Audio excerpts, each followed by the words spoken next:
Apocalipse capítulo 5, versículo 12. Diz assim: proclamando em grande voz: digno é o Cordeiro que foi morto, de receber o poder, riqueza, sabedoria, força, honra, glória e louvor. Aleluia. Senhor, eu quero te pedir mais uma vez, Senhor, fala o nosso coração, aquieta a nossa alma e ministra aquilo que está no teu coração escondido para esse tempo, para esse ano, Senhor. Nós não queremos apenas mais uma palavra, mas nós queremos, Senhor, receber do Senhor direções específicas, claras. Por isso, seja específico para cada um. Apesar de eu estar falando uma única palavra, que cada um entenda segundo o teu Espírito, Senhor, quiser compartilhar nessa noite. Senhor, revela a tua glória sobre nós. Nós queremos, Senhor, fluir naquilo que o Senhor tem para nós. Em nome de Jesus, amém. Glória a Deus. E o Senhor começou a falar comigo sobre os 7 degraus, os 7 níveis da adoração. Assim como as notas musicais, Dó, Ré, Mi, Fá, Sol, Lá, Si. Assim, existem 7 degraus na adoração. E ontem eu falei um pouco sobre o primeiro degrau, que se chama poder, dunamis. É o poder transformador, é a capacidade de pegar um pecador e transformar ele numa potência que vai mudar a história da sua família e da sua geração. Mas hoje nós vamos continuar prosseguindo. Na verdade, eu comecei a olhar para o céu, porque no céu há uma revelação plena de adoração. O apóstolo Paulo, ele foi levado ao 3º céu. Então significa que nós temos 3 níveis: o primeiro céu, o segundo céu, ou o 3º céu, ou o primeiro mundo, o segundo mundo e o 3º mundo. A primeira realidade é a nossa realidade. A segunda realidade é a realidade da ação ou da formação, onde os anjos e as regiões celestiais estão. É onde em Cristo Jesus nós podemos alcançar aquilo que Ele já preparou em Cristo. E o 3º céu é onde alguns homens tiveram o privilégio de ir, como João, Ezequiel, Isaías, homens, Daniel, que viram o trono de Deus. Então são 3 mundos, 3 céus.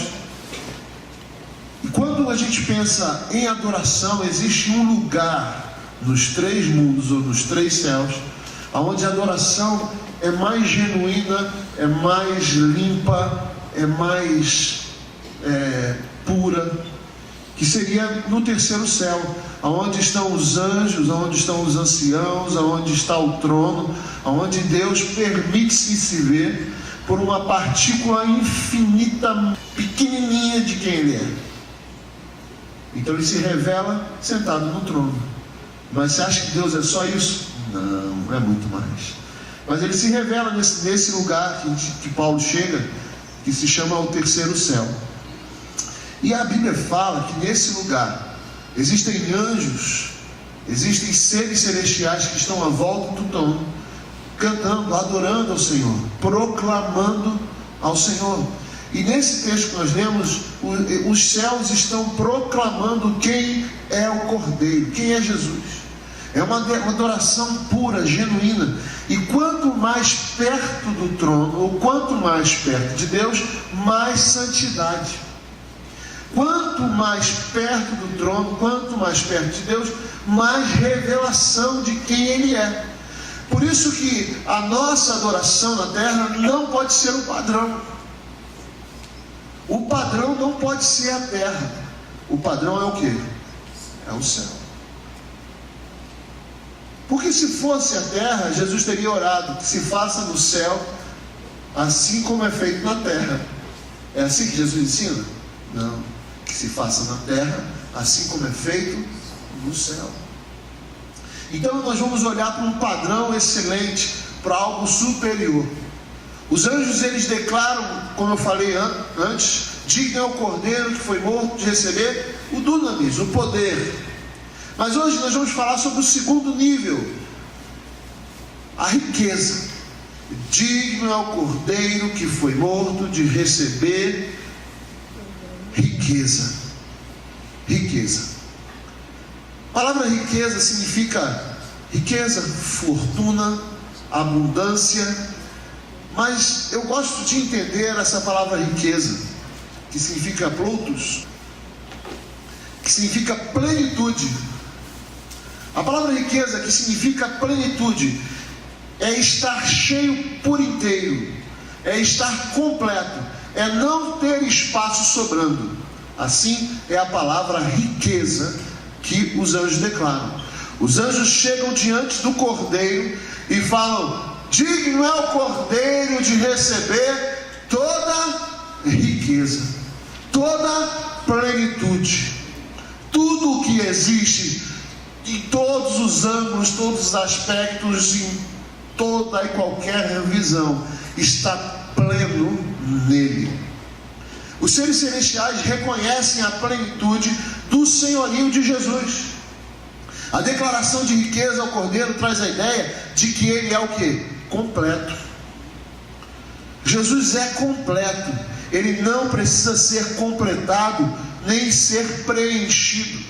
A palavra receber, digno é o cordeiro de receber, na verdade não é que ele precisa receber como se alguém estivesse com fome e recebesse um pão para comer. Não é isso. A palavra receber aqui, ela traz a ideia de alguém que tem direito de levar consigo. A palavra aqui receber tem a ver com alguém que tem direito, ou aquele que pode. Quando ele fala digno é o cordeiro de receber, é assim: digno é o cordeiro de carregar sobre si toda a riqueza. É o que ele está falando. Digno é o cordeiro de trazer sobre si a plenitude de todas as coisas. Digno é o cordeiro. Aparentemente alguém pode dizer: beleza, muito bonito, mas o que isso tem a ver comigo? Eu quero primeiro construir e desconstruir coisas com você aqui, para que você entenda como essa adoração pode transformar a existência de alguém. Esse segundo nível da adoração. Logo a gente vai pensar que, se ele não precisa receber nada, o que eles estão fazendo? Que adoração é essa? Como dar algo para alguém que possui tudo? Na verdade, a proclamação angelical está reconhecendo quem ele é. Porque ele precisa receber alguma coisa? Quem acha que ele precisa receber? Se você adorar ele, ele vai deixar de ser Deus? Não. Se você não adorar, ele vai deixar de ser Deus? Não. Vai fazer realmente alguma diferença na existência dele? Não. Não vai. Ele é. Fala para o seu irmão assim: Jesus é. Pronto. Ele é pleno, completo. Ele é. Por isso que ele é bem resolvido. Abrindo um parênteses, tem gente que quer namorar, quer se relacionar com pessoas, mas não é completo, e espera então que o outro complete ele. Sabe o que vai acontecer? Vão ser dois incompletos. O bom encontro é o encontro de duas pessoas completas, que estão cheias e plenas em si mesmo. Assim vai ser o encontro do cordeiro com a noiva.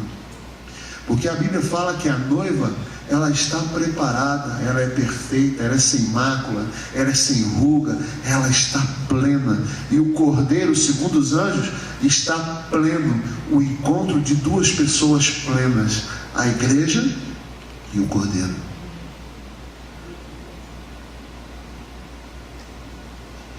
Mas como que nós vamos entender o que seria essa adoração? Não sei se lembram, a expressão adoração é diferente de louvor.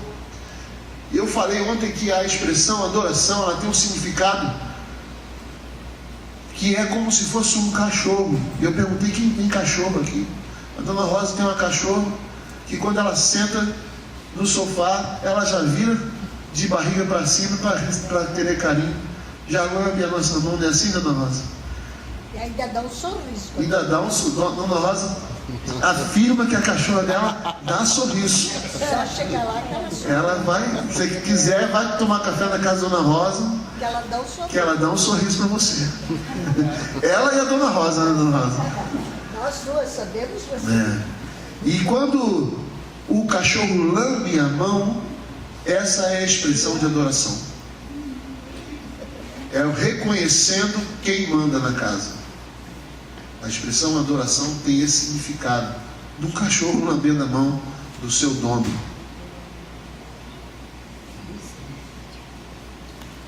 É um reconhecimento pleno de quem ele é. A grande verdade é que nós precisamos ser completados, não é verdade? Se você parar para pensar, quem precisa ser completado é a gente, não é ele. Porque a fonte de toda a plenitude é ele. E essa plenitude, meu irmão, eu quero que você comece a entender agora, faz parte do propósito do Cordeiro de Deus.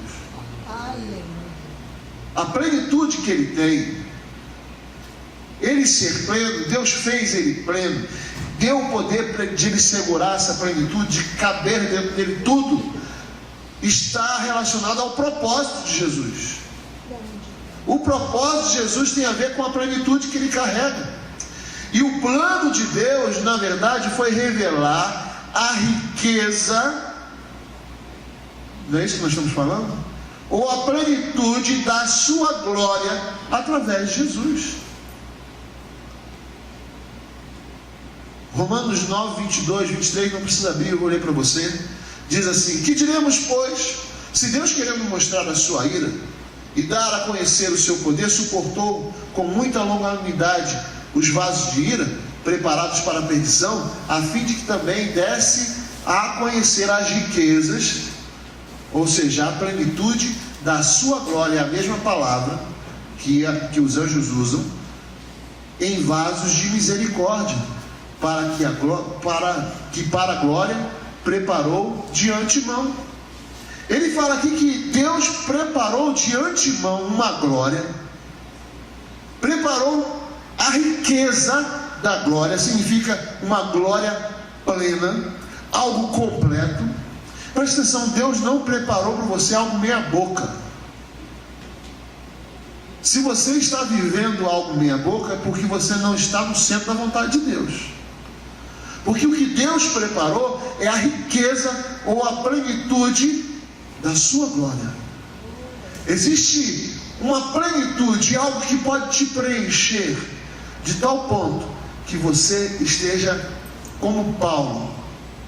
Por que Paulo sabia ter o que comer e se alegrar nisso, ou passar fome e se alegrar nisso? Por que ele podia passar e realizar qualquer coisa? Por quê? Porque ele tinha plenitude nele mesmo. Ele estava pronto, porque as circunstâncias não podiam alcançá-lo, porque ele estava pleno nele mesmo. Segundo esse texto que nós lemos aqui, a plenitude foi preparada para se dar a conhecer. Deus preparou a plenitude, e eu estou construindo um raciocínio com você para a gente chegar no ponto. Deus preparou a plenitude, a riqueza da sua glória, para dar para você. Presta atenção. Deus preparou a riqueza da sua glória para você. E quando Ele coloca essa plenitude dentro de Jesus, Ele fez isso para você. Amém. E para mim, lógico. Amém. Glória a Deus. Amém. Se você não quiser a sua parte, eu pego a minha e a sua. A palavra aqui conhecer é dar completo ou total conhecimento a respeito de algo. Deus preparou de antemão a plenitude da sua glória ou a riqueza da sua glória para te dar a conhecer. E a palavra conhecer, eu volto a falar, é te falar tudo a respeito disso.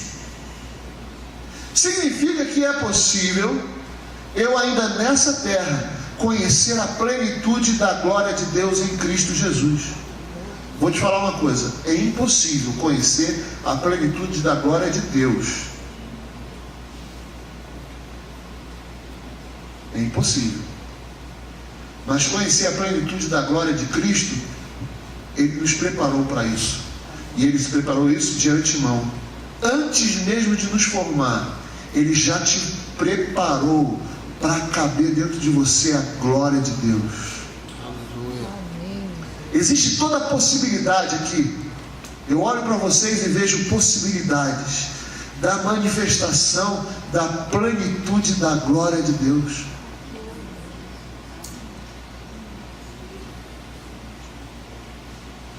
Ele preparou de antemão. E Ele fala que Ele deu essa revelação, essa plenitude da glória como um presente para algumas pessoas. E que pessoas são essas? O apóstolo Paulo chama essas pessoas de quê? Que nós lemos aí? Vasos de misericórdia, não de honra. Vasos de misericórdia. O que é misericórdia? Misericórdia é a bondade ou uma vontade de abençoar um miserável, um aflito, associada ao desejo de mudar a história dele. Vou tentar ser mais claro. Misericórdia é dada para dois tipos de pessoas. Alguém já deve ter me ouvido falar sobre misericórdia aqui, principalmente os jovens. Misericórdia é dada a dois tipos de pessoas: alguém que não merece e alguém que precisa. Eu não sei quanto a você, mas eu me encaixo nas duas condições. Eu preciso da misericórdia de Deus e eu não mereço a misericórdia de Deus. Então, com certeza, o apóstolo Paulo está falando de mim aqui. Quando ele falou vaso de misericórdia, ele pensou assim: o Franklin. Eu não sei quanto a você. Se você não quiser a sua parte, deixa aí assinado que você passa tudo para mim. Misericórdia é dada a quem não merece ou quem precisa.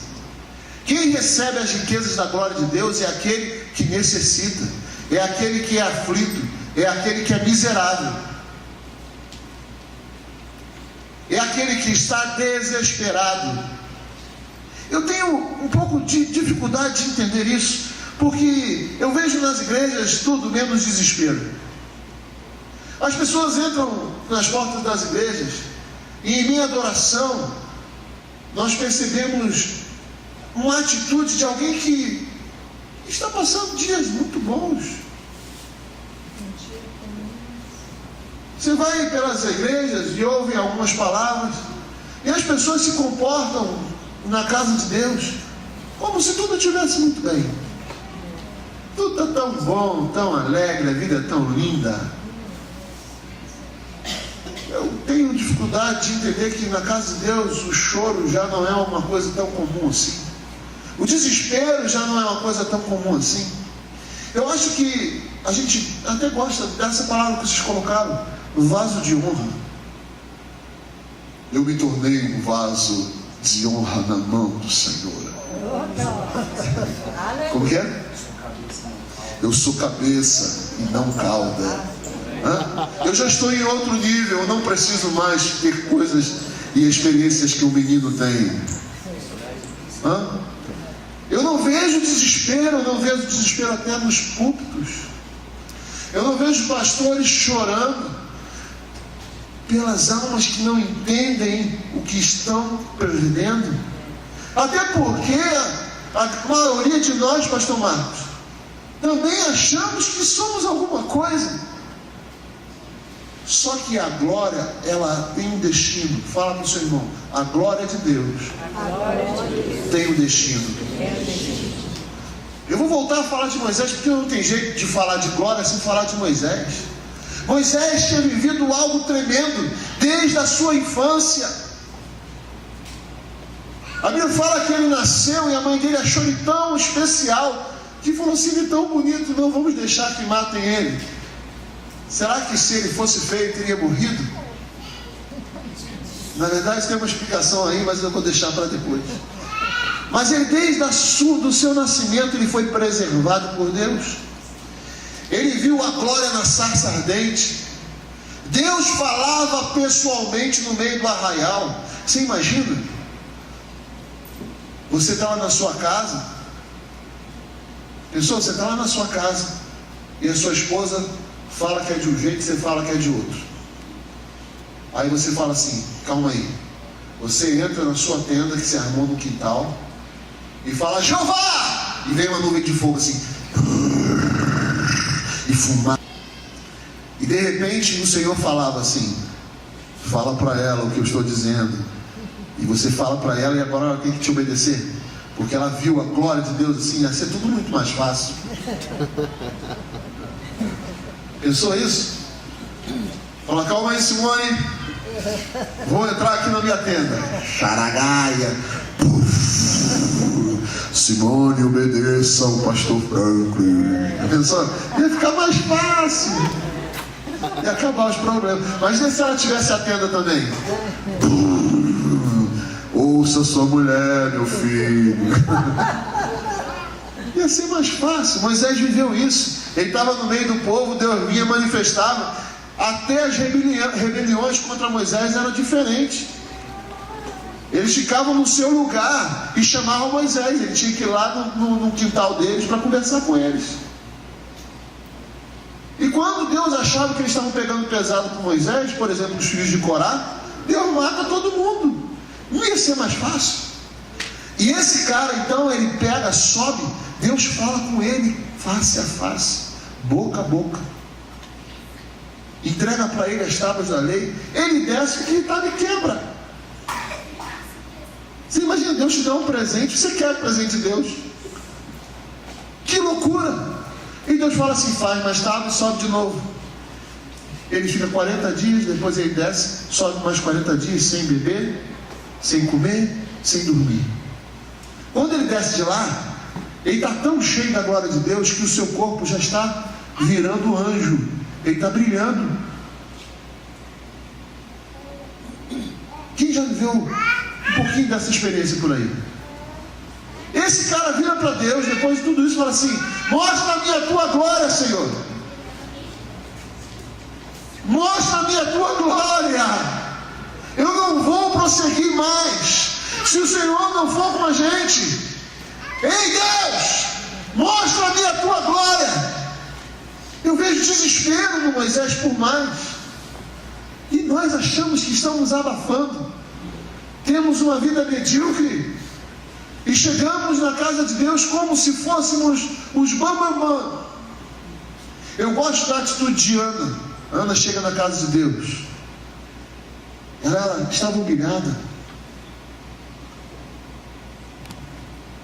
Porque ela não tinha filho. E quando ela chega diante da presença do Senhor, porque quando ela chega naquele lugar, ela não chega diante de um templo, ela não chega diante de um sacerdote, ela tem um entendimento que a igreja perdeu, que quando nós vamos na casa do Senhor, nós não chegamos diante de um altar, não chegamos diante de um pastor que está usando um terno, que não é o meu caso, e aí você ali fala, pastor, ora por mim. Não, Ana não foi assim não. Ana chegou diante de Deus e falou, ai Deus, não conseguia entender o que ela falava, porque alguém bêbado, você conversou com alguém bêbado? Já. Ele tentou explicar para você a política, você não entende o que o cara fala. Ana estava como bêbada. Ele fala assim, como que você faz isso? Você vem para casa de Deus bêbada. Eu me lembro da primeira vez que eu fui tocado profundamente pelo Espírito Santo de Deus. E eu era um cara que sempre foi envolvido com adoração. E eu tinha na minha cabeça que o que a igreja precisava era uma bateria. Era uma igreja bem tradicional. E eu falei assim, o que a igreja precisa de uma bateria? Se tiver uma bateria, tudo muda aqui nessa igreja, aleluia, né? E eu então fazia, acontecia e conquistava a bateria, daqui a pouco um teclado, uma guitarra, e o pastor queria trocar os bancos, mas eu levantava uma galera, ia para a sessão, e na hora de votar eu falava assim, turma, levante o braço. Banco não, pastor, bateria. Eu já pedi perdão, tá, gente? Pela minha rebeldia. Até que Deus me tocou. Como Deus me tocou, eu entrei no templo, sentei e começou a tocar. Castelo forte é o nosso Deus. Na hora que eu entendi aquilo, eu falei, cara, ele é meu castelo, ele é meu castelo. Eu descobri que o problema não era a bateria, o problema era eu. Eu descobri que o problema da igreja não é a falta de coisas, mas é a falta do desespero que tinha no coração de Ana. É tão interessante, as pessoas chegam, eu preciso continuar a palavra, mas não estou conseguindo sair daqui. As pessoas chegam diante de Deus e querem que Deus mude a vida delas. Recebem uma oração e voltam para casa e continuam a rotina normal. Irmão, não vai acontecer nada. Eu não estou profetizando, não, é o que vai acontecer. Ou você pensa que a igreja é um McDonald's, que você chega e olha assim, hoje eu vou querer... Me dá o número 1, por favor.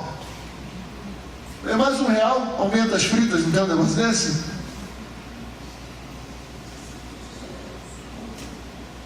A igreja não é isso não, cara. A igreja é mais do que isso.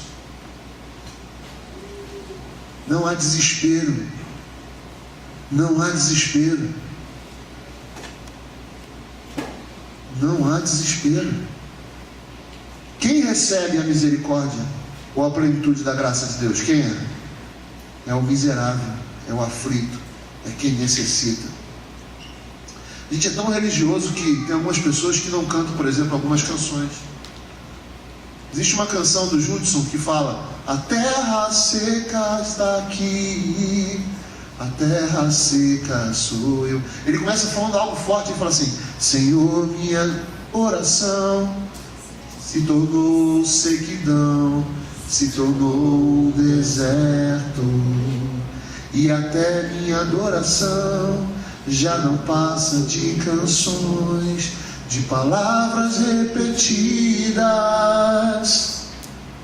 Tem gente que tem dificuldade de falar isso. Não, que minha oração, rapaz, eu sou o próprio orador.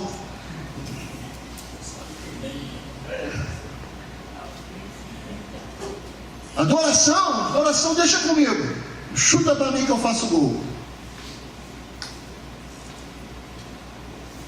O problema é que o Senhor só dá a plenitude da misericórdia dele para os vasos de misericórdia. Misericórdia é dada para quem não merece, para o miserável, para o aflito. Assim nos céus como na terra, quem proclama essa adoração precisa necessitar ser preenchido. A ideia é que a gente deveria ser atraído por quem Ele é. A gente deveria chorar mais na casa de Deus. A gente deveria se desesperar mais. Pensando no louvor, pastor. Adorar deveria ser algo que deveria ser gerado entre lágrimas. Eu gosto de alguns dos ministros de louvor da nossa igreja, que algumas vezes eles fazem isso, eles choram, eles buscam o Senhor, querendo descobrir o que Deus quer. Mas a verdade é que isso tinha que ser uma coisa comum.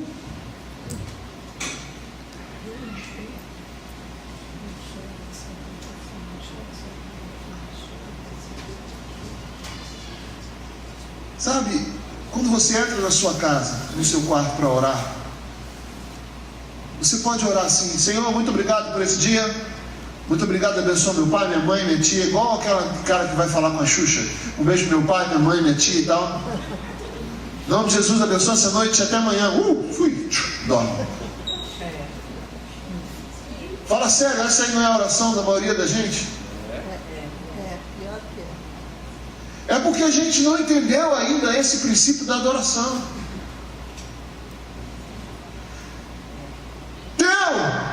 é o poder, Senhor. Mas tua também é a plenitude, a riqueza.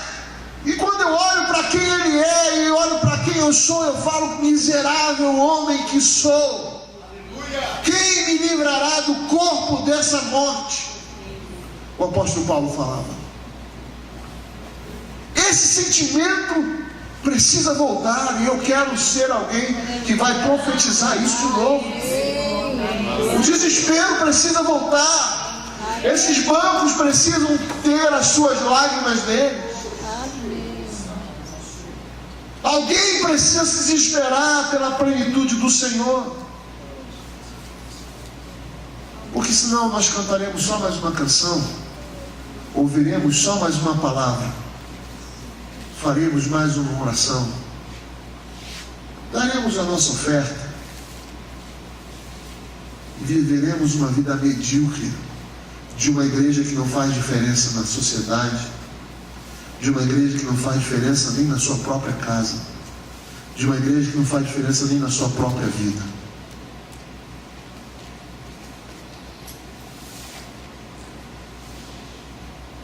Eu acho que quando o pastor Dinho chegar, vocês reclamam com ele, na próxima premissa, não deixar eu pregar no começo do ano, começar assim já. Mas é o que Deus falou. Eu não ia pregar isso, eu tinha pensado em pregar alguma coisa motivacional, sabe? Para falar para você assim: vai dar certo, você sai daqui. Eu queria fazer isso, mas Deus falou assim: quem deu a palavra para você? Eu falei: foi o Senhor. Então, eu quero que pregue. Eu falei: então tá bom. Não adianta, cara. Não adianta. Mudanças extraordinárias requerem atitudes extraordinárias que quebrem o ordinário, que quebrem o comum.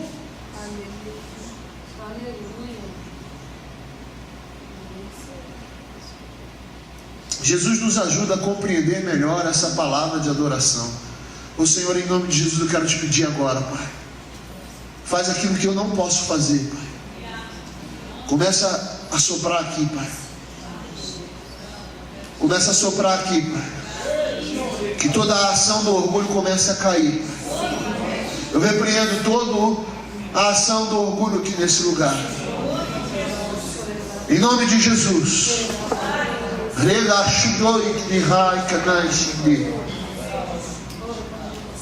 Jesus nos ensina a compreender melhor essa palavra. Riquezas, fortuna ou abundância, ou como eu chamei, plenitude. Ele nos conta uma parábola, a parábola do semeador. Ele conta que o semeador saiu a semear. Ele jogou a semente em várias terras. E eu queria falar apenas de uma terra que tem a ver com a mensagem. No capítulo 13 de Mateus, versículo 22, versículo 23, não precisa abrir, diz assim: o que foi semeado entre os espinhos é o que ouve a palavra, porém, os cuidados do mundo e a fascinação das riquezas, ou da plenitude, é a mesma palavra, sufocam a palavra e fica infrutífera. O Senhor vira e fala, explica melhor um pouco isso para a gente. O Senhor Jesus, falando sobre as riquezas. Por que alguém não recebe a plenitude da glória que Ele preparou? Por que nós temos dificuldades de entrar nesse nível aonde receberemos aquilo que está separado nas regiões celestiais em Cristo Jesus? Por que nós não conseguimos acessar esse lugar e transformar a nossa realidade aqui embaixo? Ele fala aqui é porque nós recebemos a palavra, mas nós somos como espinhos, que ouvindo a palavra,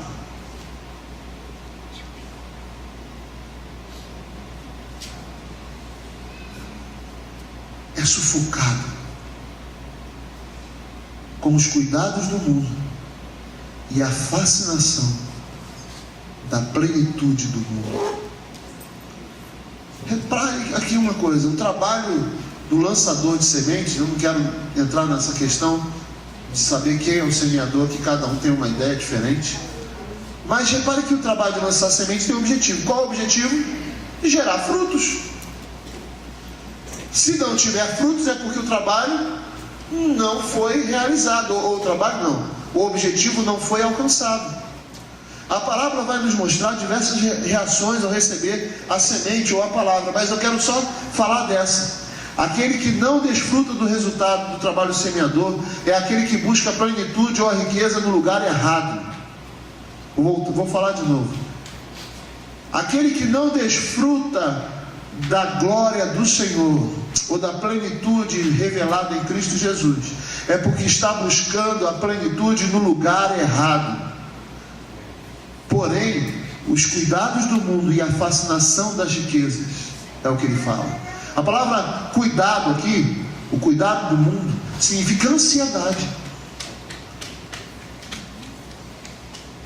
A palavra mundo aqui significa os mundos ou o universo.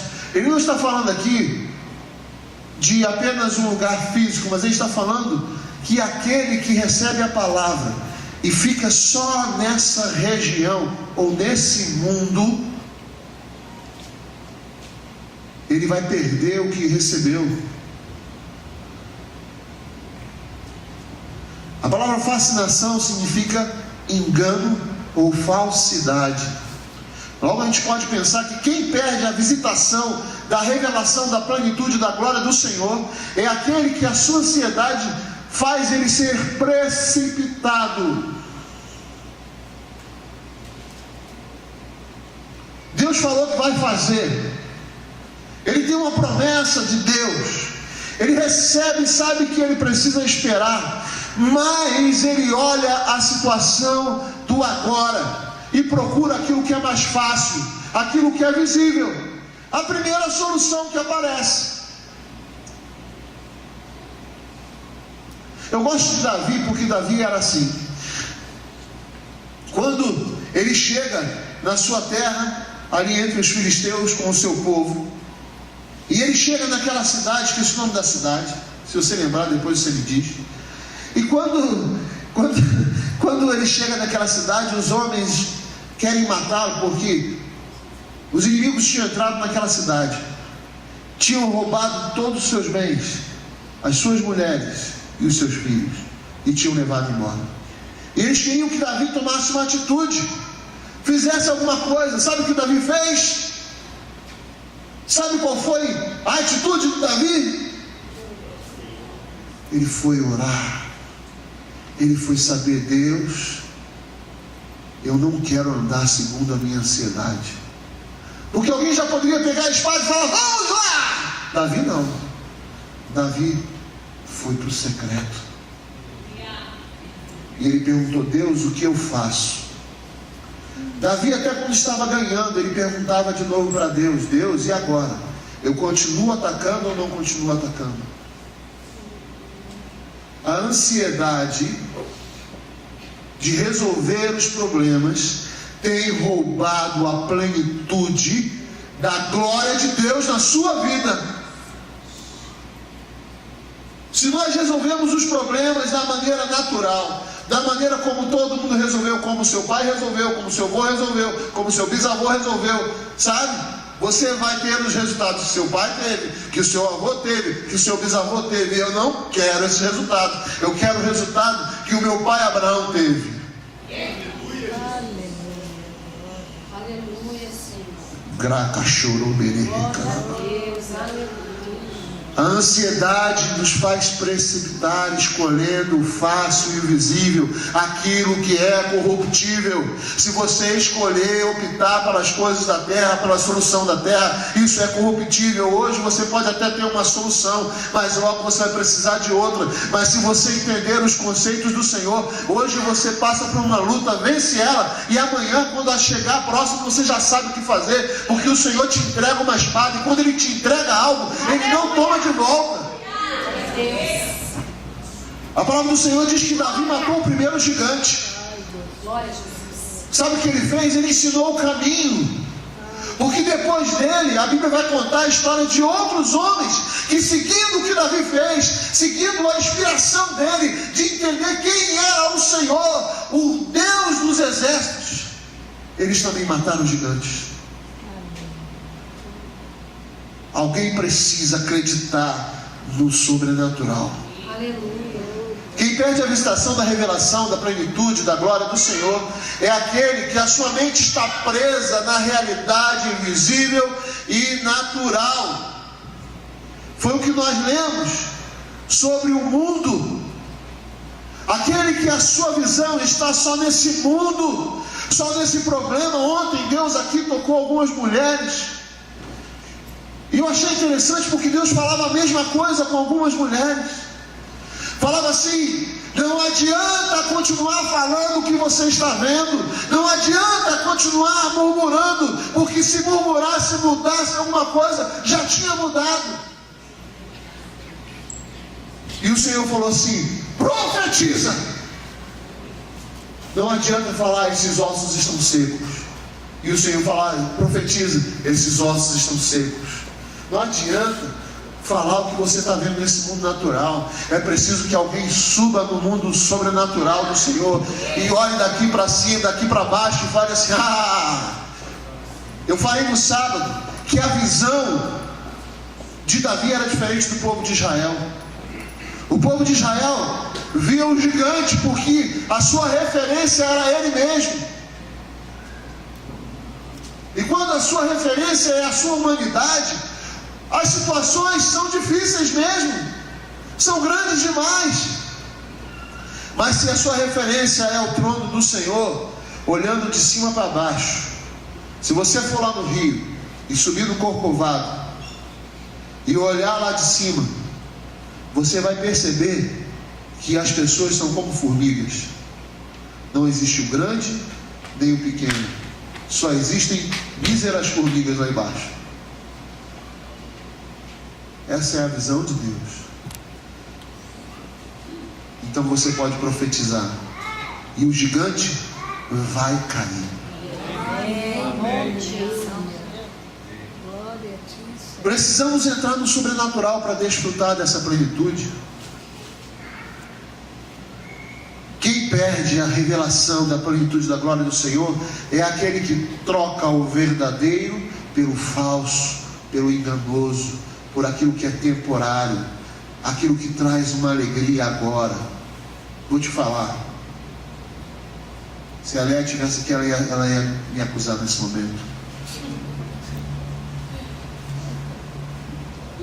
Às vezes, quando você está ansioso e você sabe que tem uma lata de sorvete na geladeira, você se atraca naquele sorvete. Você gosta de sorvete? É assim que você faz também? Com sorvete com o quê? Com chocolate? Uns é chocolate, outros sorvete, outros é picanha. Picanha também. Picanha é de Deus, né?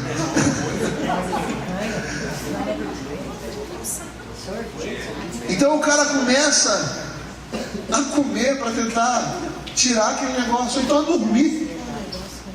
Ou a dormir. Ou ir para o shopping e gastar o dinheiro do marido.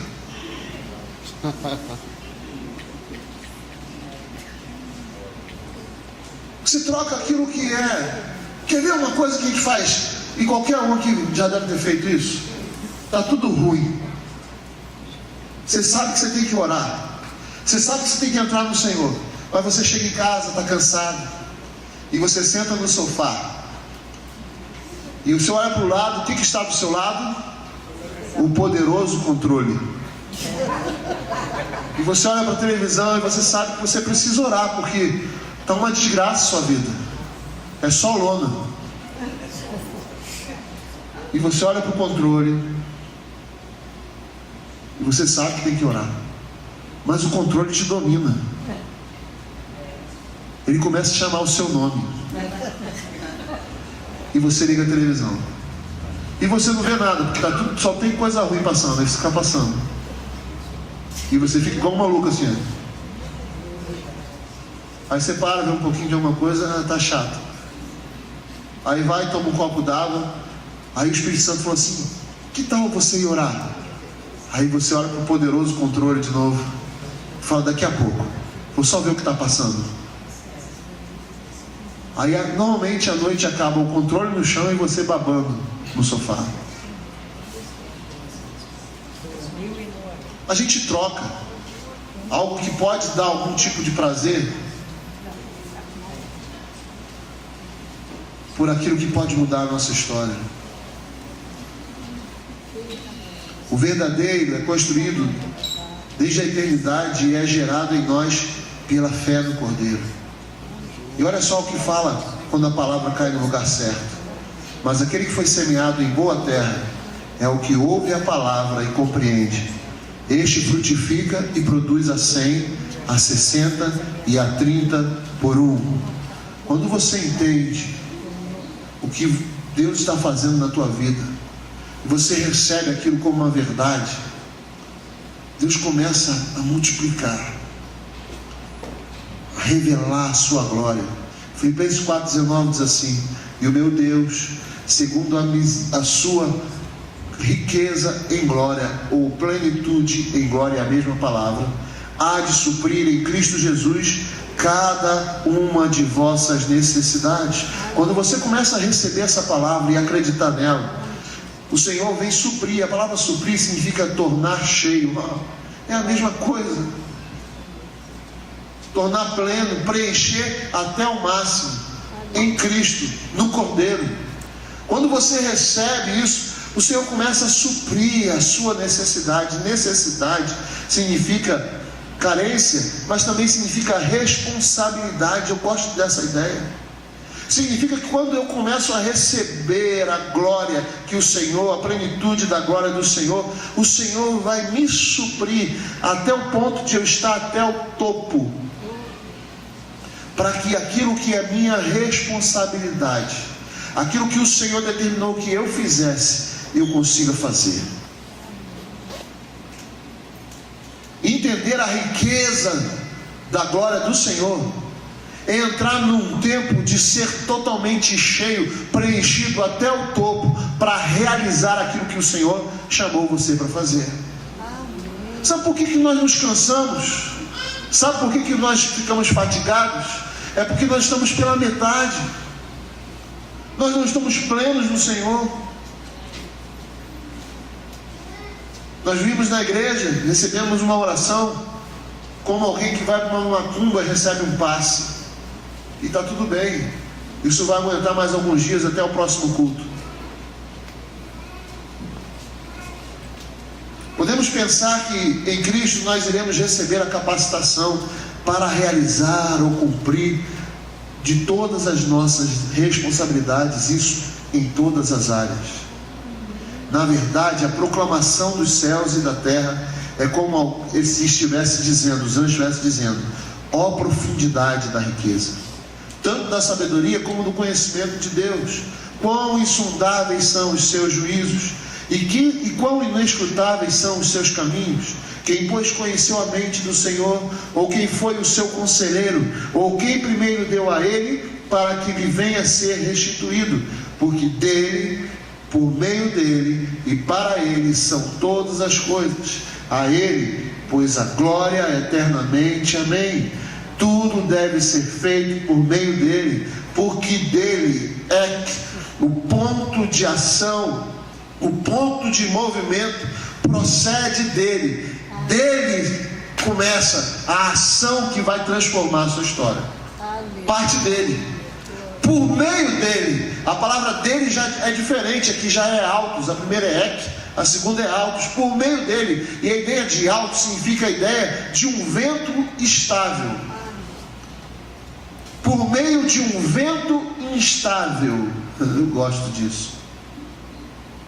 Por algo que sopra. A ideia de uma região atmosférica. Essa palavra, ela vem de uma raiz que dá a ideia de uma região atmosférica. Por meio dele significa debaixo de uma outra atmosfera. Dele, Ele sopra então algo em você que te enche, que gera uma nova atmosfera. Um vento instável. Sabe o que significa um vento instável? É que você não sabe nem para onde você vai, nem para onde você vem. Você perde o controle, deixa que ele controla.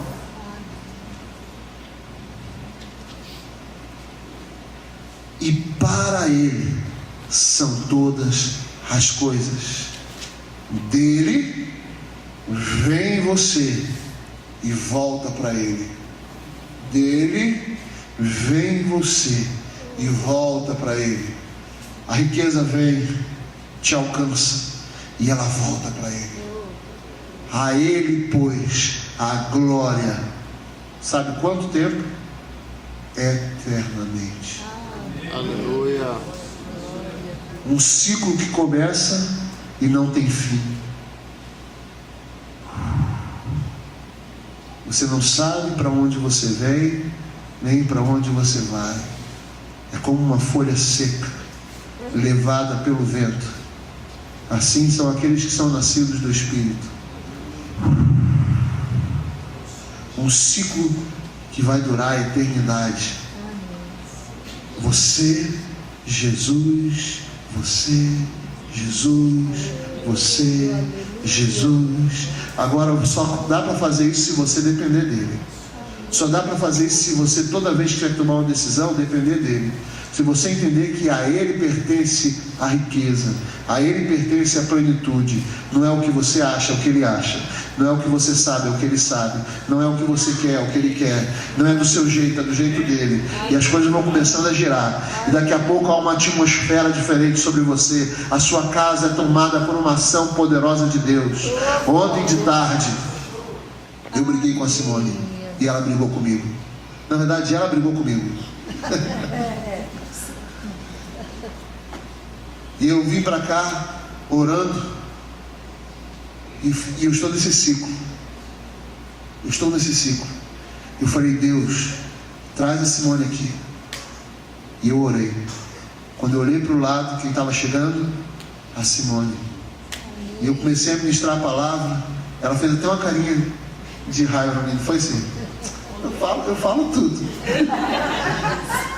Eu também aprontei para ela. Segundo a ótica dela, eu aprontei também. E ali o ciclo foi. Porque por meio dele, para ele são todas as coisas. Aleluia. E a Simone começou a sentir a presença de Deus. Foi tocada. Deus pegou ela foi quebrantada. Nós nos acertamos. E infelizmente só fomos dormir. Eu pensei que a glória ia ser mais forte. Mas há esperança em Israel. O que foi que vocês estão pensando? Estou pensando em nada. Não pensei que você ia orar. Pizza, assim, que não é pizza redonda e tal. Foram orar, ué. Foram orar. As coisas se resolvem dentro do ciclo de Deus. As coisas se resolvem dentro do ciclo de Deus. As coisas no ministério se resolvem, sabe como? Dentro do ciclo de Deus. Os relacionamentos se resolvem dentro do ciclo de Deus. As dores se resolvem dentro do ciclo de Deus. Tudo se resolve dentro do ciclo de Deus. Se você quebra o ciclo, se você passa a ter o controle, você se torna o que o apóstolo Paulo chama de vaso da ira.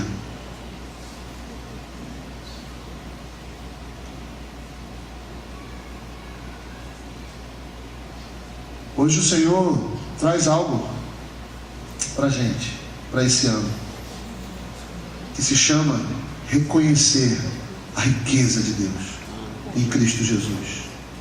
Reconhecer a plenitude de Deus em Cristo Jesus.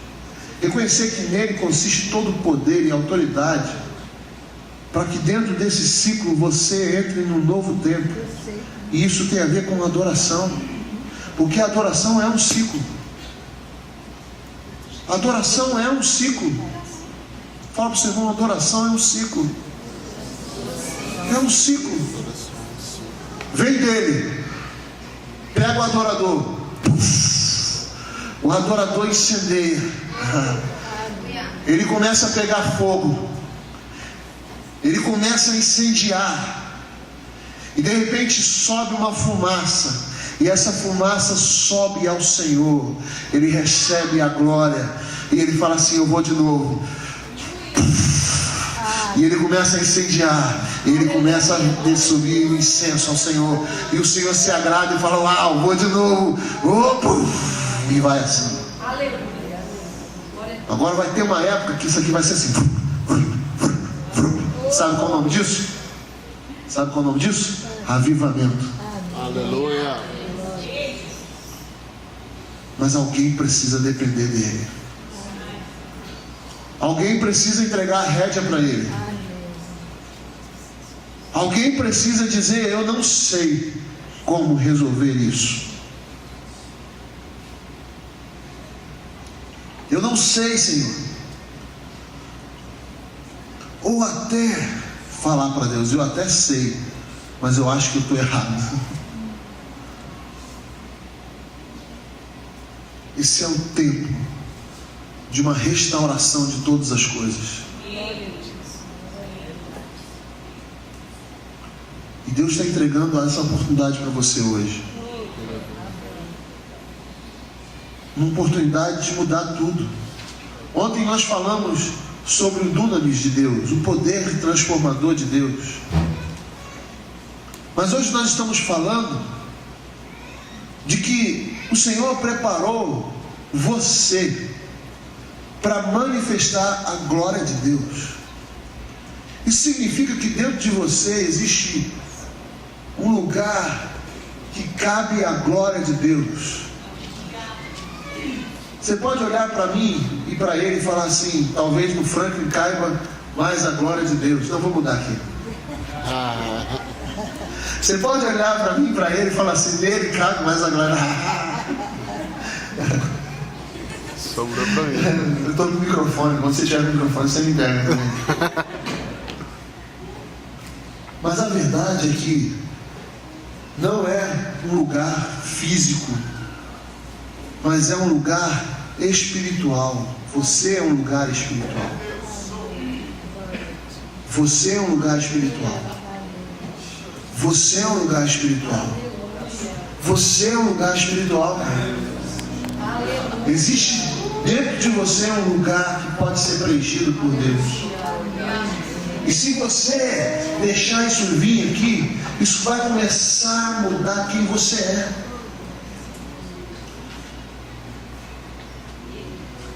É preciso então entrar nesse tempo que Deus preparou de antemão para nós. Deus preparou você para ser cheio da glória de Deus. Deus preparou você para ser cheio da glória de Deus. Cara, eu não estou pleno. Eu não estou pleno.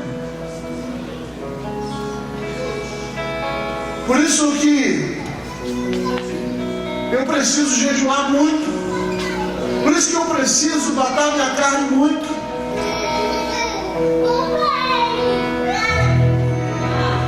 Porque é preciso fazer alguma coisa. Quantos dias? Cara, Moisés ficou 40 dias. Desceu, voltou mais 40 dias. A gente não consegue dar uma noite para o Senhor. Às vezes o Senhor nos acorda na madrugada e a gente faz o quê? Deus, amanhã com certeza eu levantarei.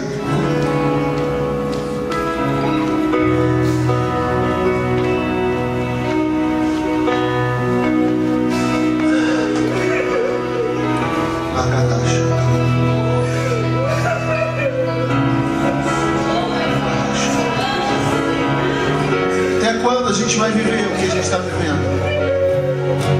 Deus tem colocado no meu coração uma indignação pela minha vida medíocre cristã. Até quando nós vamos ficar pecando, se arrependendo do pecado e depois pecando de novo? Até quando nós vamos ser quentes, depois mornos, depois frios, depois esquentamos, depois ficamos mornos, depois ficamos frios. Eu estou a ponto de vomitar-me a mim mesmo. Eu quero mais, eu quero mais, eu quero mais. Eu não aceito que Deus tem para mim só o que eu estou vivendo. Não é uma questão de gratidão, não é. Mas é uma questão de saber que Ele é uma fonte inesgotável. Eu gosto de pensar que a presença do Senhor e a glória do Senhor é um poço de cabeça para baixo sem fim. E o Senhor vai me fazer voar, e eu vou entrar nas alturas do Senhor, e eu vou alcançar cada vez mais alturas. Eu gosto de pensar que o Senhor, Ele vai me surpreender a cada manhã. E eu tenho orado, Senhor, eu quero ver a Tua glória. Eu tenho resolvido problemas através da glória do Senhor. Eu tenho pedido, Senhor, eu quero conhecer não só essa região. Eu quero subir mais alto. Eu quero conhecer o que é celeste. Eu quero conhecer o que é celeste. Eu quero conhecer o que é celeste. Sabe por quê? Se João subiu, você também pode subir.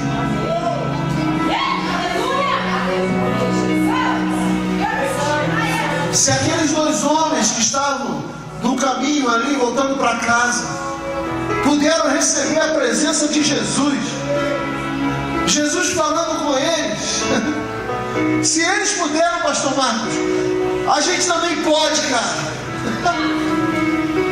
A gente também pode. Se os discípulos estavam reunidos e o Senhor entrou e falou com eles, a gente também pode.